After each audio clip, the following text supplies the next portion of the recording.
तो शिक्षा मंत्री चंद्रशेखर की चिट्ठी के बाद जेडीयू और आरजेडी में तल्खी बढ़ गई। आरजेडी ने के पाठक के खिलाफ मोर्चा खोल रखा है तो जेडीयू के नेता के पाठक के साथ खड़े हैं।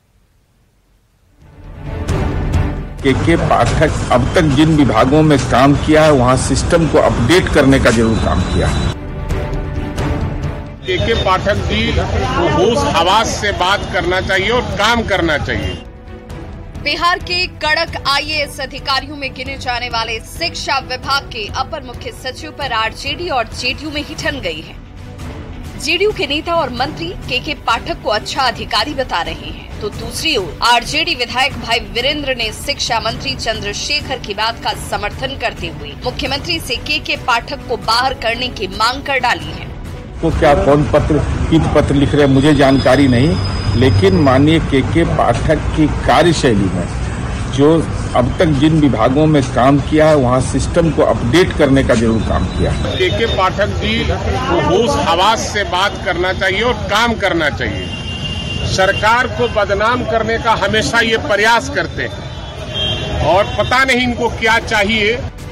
के पाठक पर आरजेडी और जेडीयू में छिड़ी घमासान ने बीजेपी को मजा लेने का मौका दे दिया है। दोनों का कहीं न कहीं अहम टकरा रहा है। ये दल बदलू हैं तो वो जो है भ्रष्टाचारी हैं, अकंठ भ्रष्टाचार में जुटे हुए हैं। महागठबंधन पर लोक जनशक्ति पार्टी रामविलास के अध्यक्ष चिराग पासवान ने भी तंज कसा है। चिराग पासवान का कहना है कि स्वार्थ के गठबंधन में यही सब होता है। मुख्यमंत्री जी विकल्प भी ना बन के आए थे भैया, जंगल राज बोलते थे। आज दोनों अगर एक साथ आए तो अपनी व्यक्तिगत महत्वाकांक्षाओं के लिए आए और इस व्यक्तिगत महत्वाकांक्षाओं की देन बिहार और बिहारी चढ़ता जा रहा है।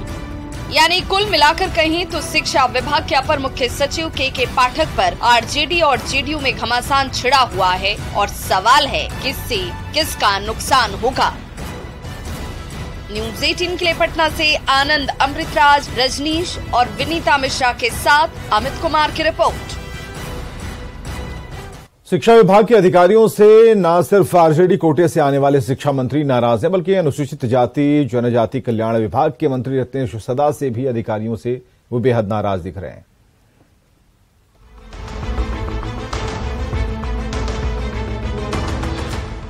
बिहार में शिक्षा व्यवस्था को ठीक करने की कवायद क्या शुरू हुई। अधिकारियों के ऊपर नेता लोग लाल होने लगे।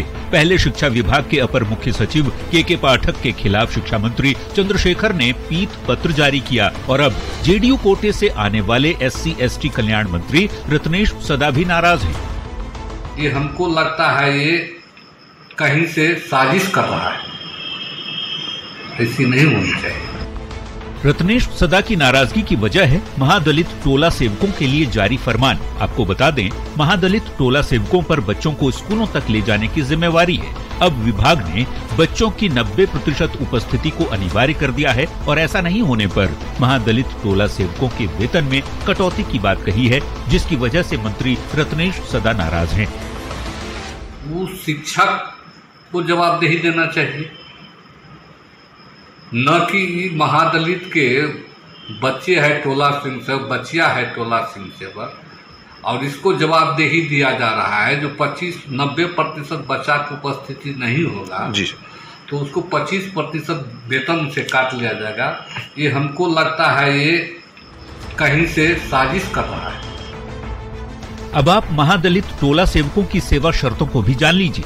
टोले के 6 से 14 उम्र के बच्चों को स्कूल से जोड़ेंगे, बच्चों की उपस्थिति 75 से 80% बनाए रखेंगे, दलित, महादलित और अल्पसंख्यकों से जुड़ी योजनाओं को लागू करने में मदद करेंगे, समाज सुधार और विकास योजनाओं से रूबरू कराएंगे, जिसके बदले टोला सेवकों को 10,000 रुपये प्रति माह मानदेय मिलता है। अब सवाल है कि जिस काम के लिए टोला सेवकों की बहाली हुई है, अगर शिक्षा विभाग के अधिकारियों ने उस काम के लिए उनकी जवाबदेही तय कर दी है तो भला इसमें गलत क्या है।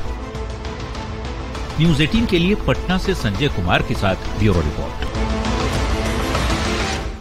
चलिए, पटना से बड़ी खबर आ रही है। शिक्षा विभाग का संशोधित पत्र जारी हुआ है। विरोध के बाद संशोधित पत्र जारी किया गया। महादलित टोला सेवकों के लिए पत्र जारी हुआ है। बच्चों की स्कूल में 75% उपस्थिति अनिवार्य रखने का आदेश जारी किया गया है। पहले 90% बच्चों की उपस्थिति सुनिश्चित कराने का आदेश था। इसमें थोड़ी कमी की गई है, 75% बच्चों की उपस्थिति सुनिश्चित कराने का आदेश दिया गया है और SC/ST मंत्री रत्नेश्वर सदा के विरोध के बाद यह पत्र जारी हुआ है।